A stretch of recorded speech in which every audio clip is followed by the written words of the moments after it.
oshun. Ofenikiya means I want to see the mother so I can salute her. So it's actually a song to be able to pull Ochun or when Ochun arrives in the Anya. And it manifested in this Odu of Oworin Osa. And what occurred here is there was a vicious battle that was happening between Ogun and Shango to see who was going to marry Ochun. Now, mind you, based on all that was going on, Ochun wanted neither of them because she thought they were, thoughtless brutes.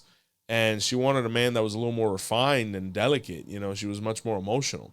So in the middle of these two guys trying to kill each other, she escapes. But she can't escape with anything because then they would see her. So she was as nature intended, running through the jungle. She ended up in a cave. And she was going hungry.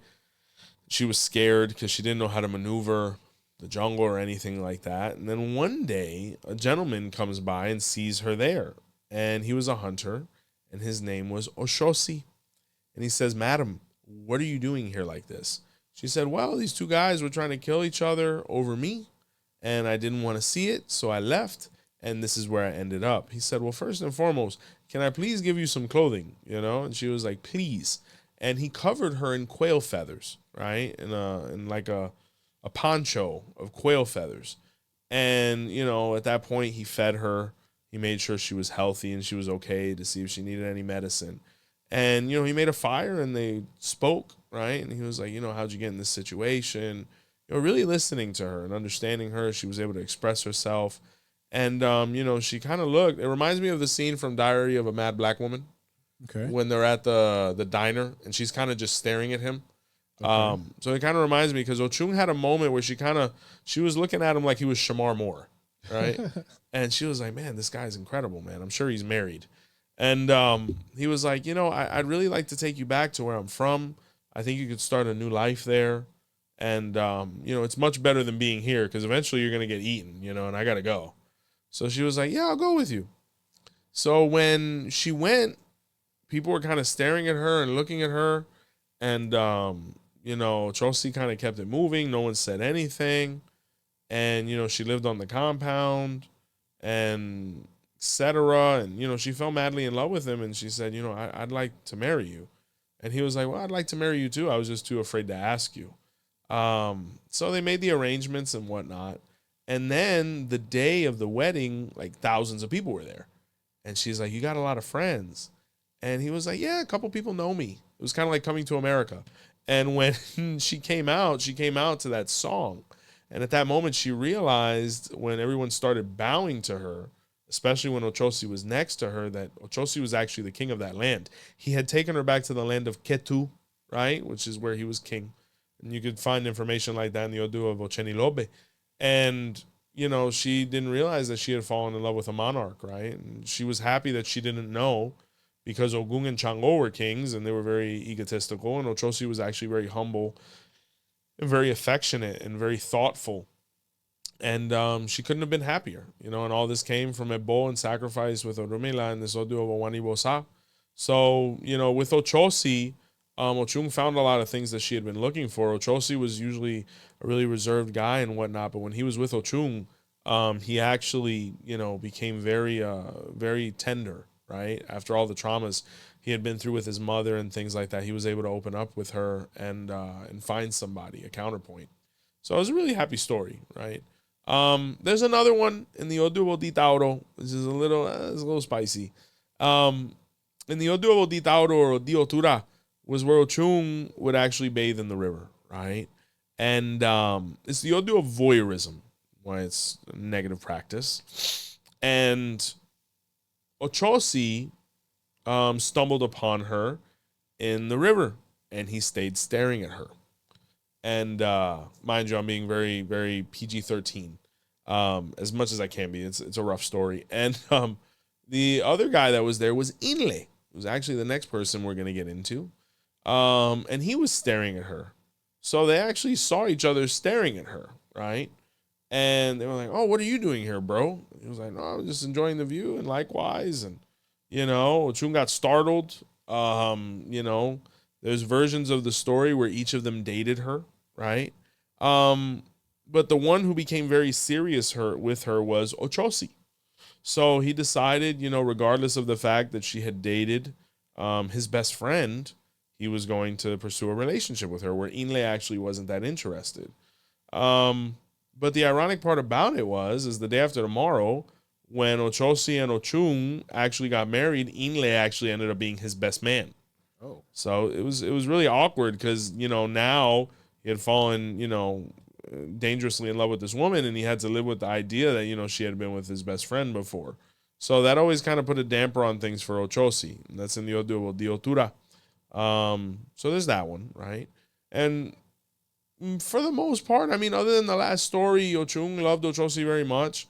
But they say that the man that most invigorated Ochun, other than Orunmila, was 𝗃𝗍𝗃 or 𝗃𝗃𝗃, right?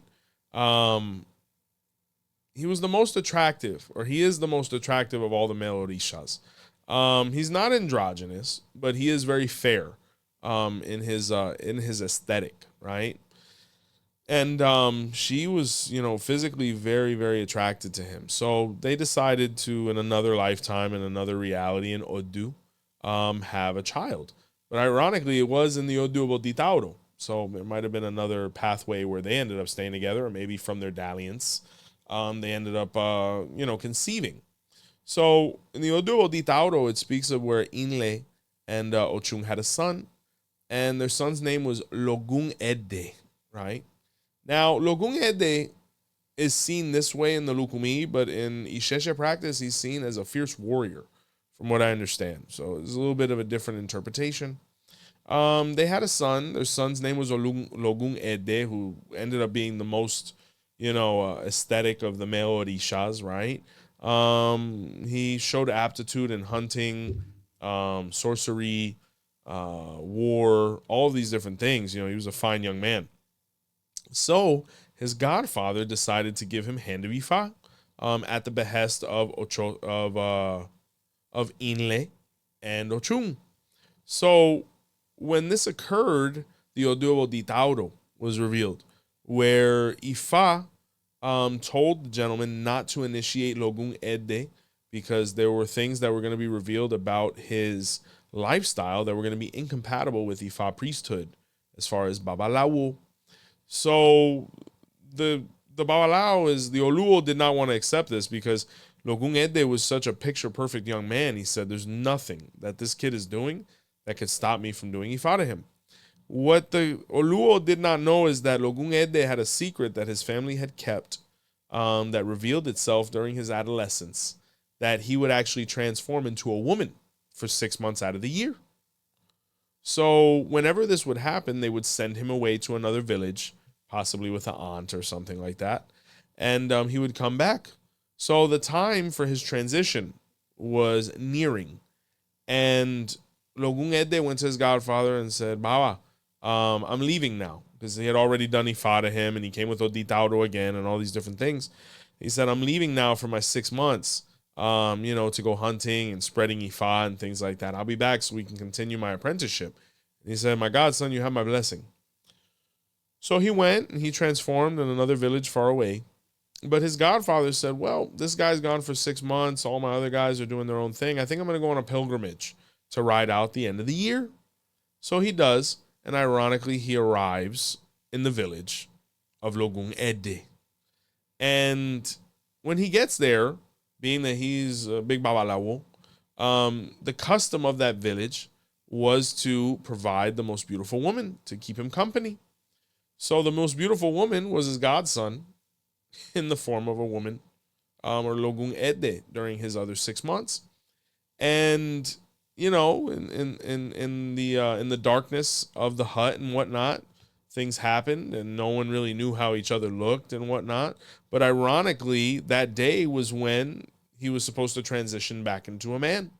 So when the Oluo woke up, he was expecting to be next to this beautiful woman, and he was next to his godson 𝗃𝗶𝗸𝗲. And he was like, what's going on here? And 𝗃𝗶𝗸𝗲 looked at his godfather and said, Padrino, I have this secret I have to tell you. And, the godfather was horrified. And what was even more horrific is when they had to leave the hut, and people were even more confused. So this pataki, I mention it because it is a result of 𝗃𝗏 and Ochun's love and their conception and things like that. It's one that is usually very misinterpreted. Just because somebody has the 𝗿𝗶𝗸𝗶𝗍 in the hand of Ifa doesn't mean they can't perform Ifa initiation. It's a reminder that, we as godfathers have to really get to know the gentleman that we're bringing into the room. Because, we're swearing upon all of our goodwill and knowledge that this person is exactly who they say they are. So that takes time to have that kind of confidence, right? We can't just be motivated by the dollars to make it quick. It also speaks of twins and things like that. This is the Odu of the Ibeji, where, usually people like to jump and be like, oh, well, it's speaking about all this salaciousness. It might be speaking about twins, The person may have a 𝗃𝗶𝗍𝗶 that's out of line as well.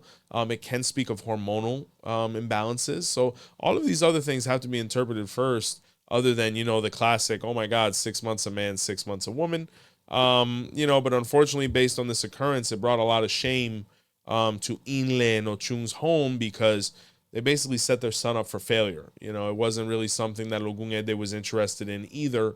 So I think a lasting message there is we need to accept our children and love them and support them towards the things that are going to be most compatible and beneficial, which 𝗃𝗏 and Ochun ultimately did not. So it actually ended up being very star-crossed. And then there's another story, like in the Odu of Orisha, or 𝗃𝗶𝗵𝗍𝗶, where Ochun was in love with 𝗃𝗏, but so was 𝗃𝗏𝗋, her sister.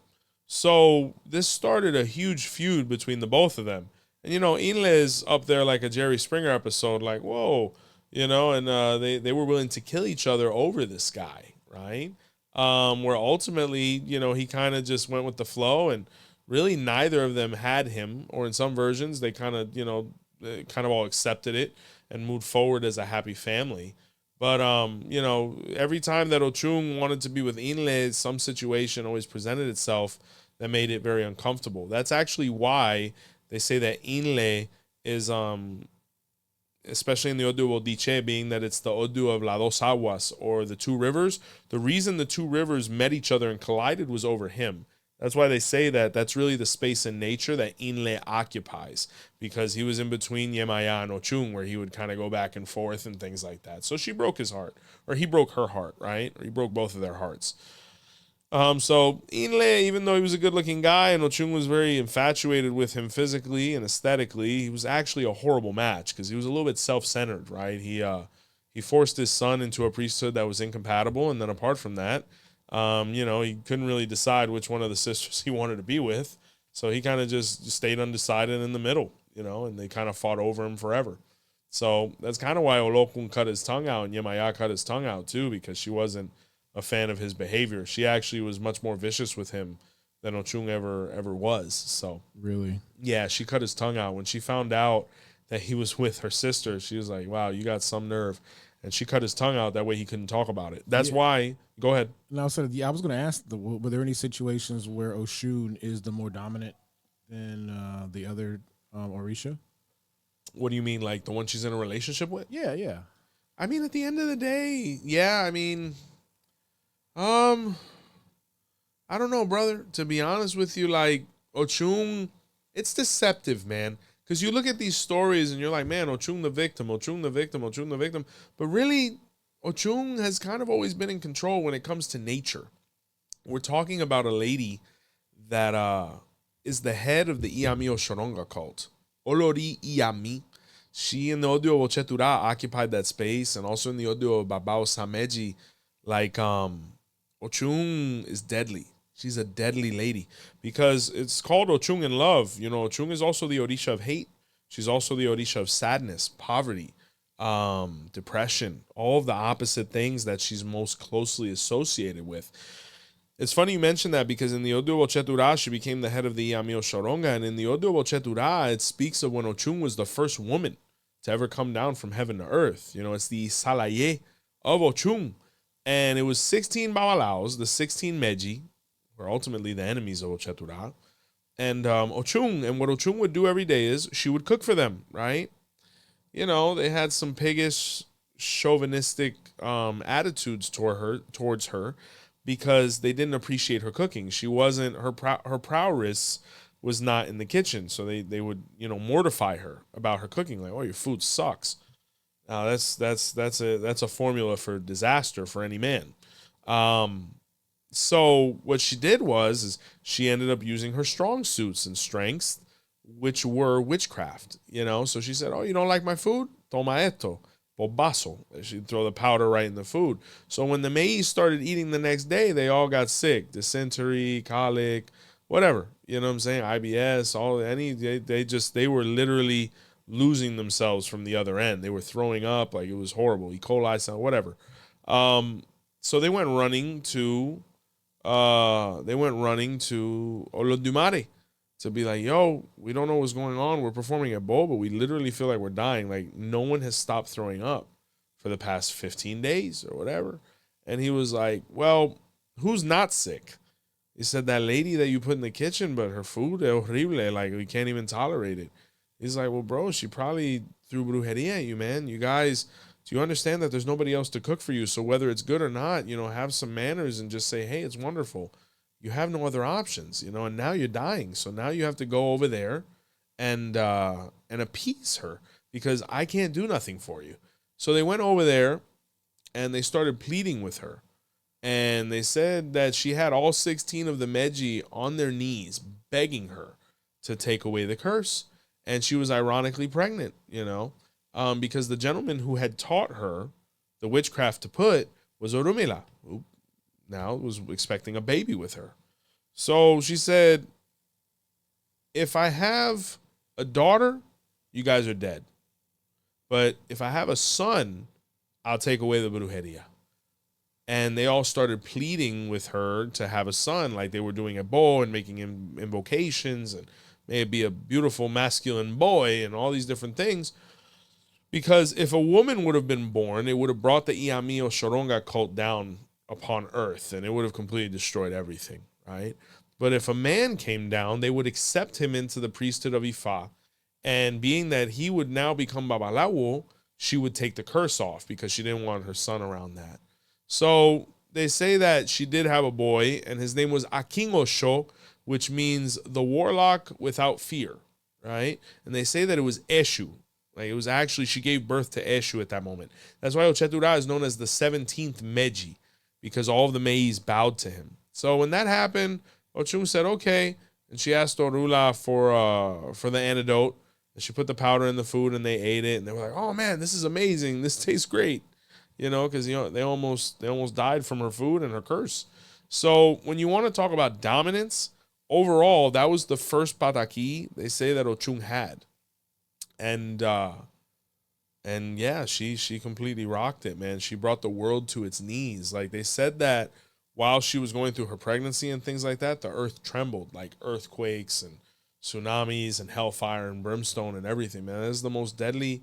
We're talking about the most deadly Orisha, right? People talk about 𝗹𝗶𝗸𝗲𝗃, I get it.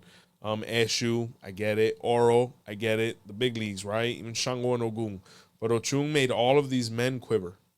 Just like women make men quiver. I mean, the idea of a life without a woman is terrifying, whether it's our mothers or wives or, even the blessing of having a daughter, all of these things. So dominant she was from the very beginning. These are all things that actually came after. Like that Odu, Ochedura, and that Pataki speaks of the first manifestations of Ochun. There's actually a huge verse that speaks of when Ochun came down from heaven in that Odu.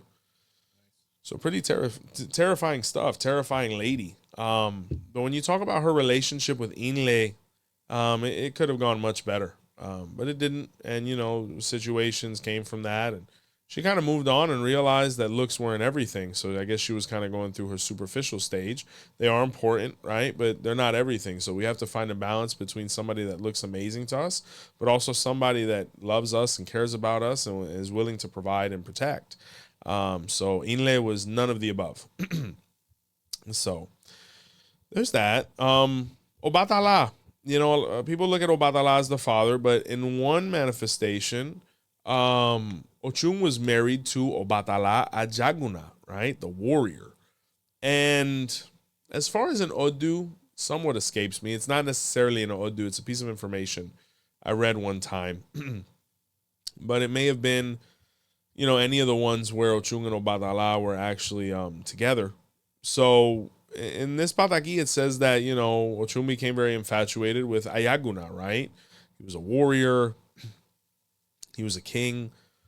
All these different things. And she was like, he's interesting. You know what I'm saying? Let's give it a shot. So they started dating. Things were going pretty well.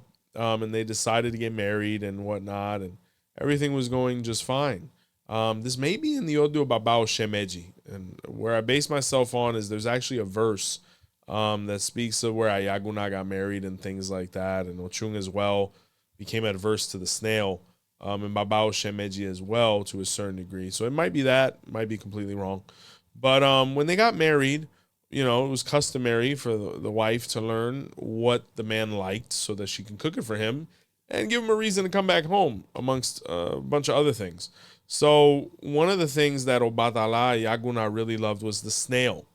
And once again, overall, the snail has always been very adverse for Ochun and her children. So she started cooking the snail, started having negative effects on her. She was disgusted, all these different things. And she told Ayaguna, I love you, but I can't cook this for you no more. And he said, oh, well, if you can't cook it for me no more, then we can't be together. And she was like, where do I sign? And they actually got divorced over that. Really? So, yeah, she didn't want to cook what he wanted because it wasn't compatible with her. And, they kept it moving. So her and Obatala, very, very slim pickings in any of the manifestations. I mean, there's even a pataki I read one time where Ochun actually influenced Obatala into doing certain things with her perfume, but they never actually, interacted on that level, right? And then they say in the Odu Besa, this might not have anything to do necessarily with romance, but that Ochun was the first person to get the secret of the 𝘃𝗶𝗿𝗲 or the shells from 𝗿𝗶𝗸𝗲. Now, whether that was her husband or whether that was her father or whatnot, it's really not that clear. But they say that in 𝗿𝗶𝗸𝗲, she was the first one to receive the secrets of how to, dā Orisha from 𝗿𝗶𝗸𝗲. So that one really was uneventful, right? It really didn't get very far. 𝗃𝗶𝗍𝗶, right? Ochun and 𝗃𝗶𝗍𝗶 made me. I think that's the one that I think of the most. I haven't found any material that speaks of them together. I will say that it may actually, I'm completely wrong. Yeah, in the 𝗿𝗲𝗶𝗍𝗶, that one almost escaped me. So in the 𝗿𝗲𝗶𝗶𝗶, it speaks of a story where in Oyo, or the land of 𝘃𝗶𝗃, depending on where you look or you see as the origin of the Aganju cult, right? A lot of people say that a lot of the deities that manifested in Oyo, their origins are in 𝘃𝗃, or they say that the Alafings get crowned in 𝘃𝗃, or they have ceremonies there and then they bring it back to Oyo. Whatever it may be, it speaks of a king of one of these lands. And he was a prince at the time, and he was going into the jungle and hunting and, doing a bunch of princely, monarchical extracurricular activities. And he ran into this beautiful woman, right? And they spoke and whatnot, and, they didn't really let time get in the way, and they decided to be intimate, right? And they fell asleep next to each other after a wonderful experience. And when they woke up, the woman looked at him and said, "Are you the soon-to-be king? Because I had a dream that you conceived within me, and that our son became king one day. You've given me a prince." And the prince hadn't told her that he was a prince. He was just a random guy in the jungle. So he was like, "Yeah, no, I'm not. No, go back to sleep. Go back to sleep." And then when she was asleep, he ran away. Jeez. So he left her there pregnant. She ended up actually being pregnant. And 9 months later, she gave birth to a behemoth of a baby, right? And they say that the baby had a mark on his forehead that looked like a crown or some type of royal symbol. And she actually named him 𝗃𝗍𝗶𝗿, right? And 𝗃𝗍𝗶𝗿 grew up. 18 years go by. He becomes this corpulent young man, huge, lots of abilities, but frustrated because he had no idea who his father was. So he went for divination with Orunmila, and he was told to perform sacrifice by the river. And when he went to the river and offered his ebo, he ran into a beautiful woman named Ochun, who actually already had children. So they started talking and whatnot. He realized that she was an amazing candidate, to be his partner.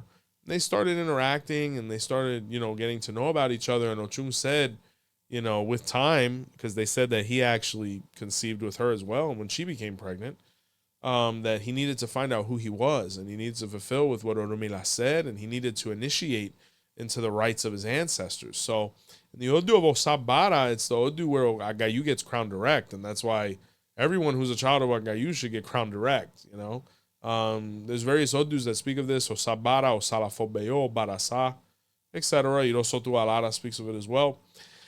And when he was finishing his crowning and all these different things, they decided to bring him in front of the king to be recognized.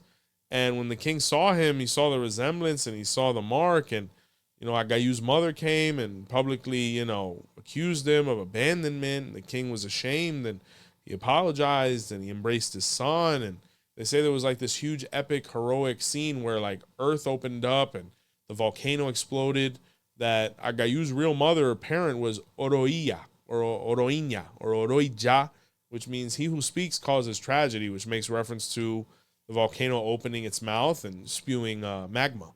So, and all that ended wonderfully, and, he was recognized, and he was ultimately named 𝗿𝗶𝗸𝗏, which means the king that was crowned twice, because he had the mark on his forehead, and then he went through the formal crowning process, became king of that land when his father transitioned, thus reconnecting the royal lineage. So it was all very positive.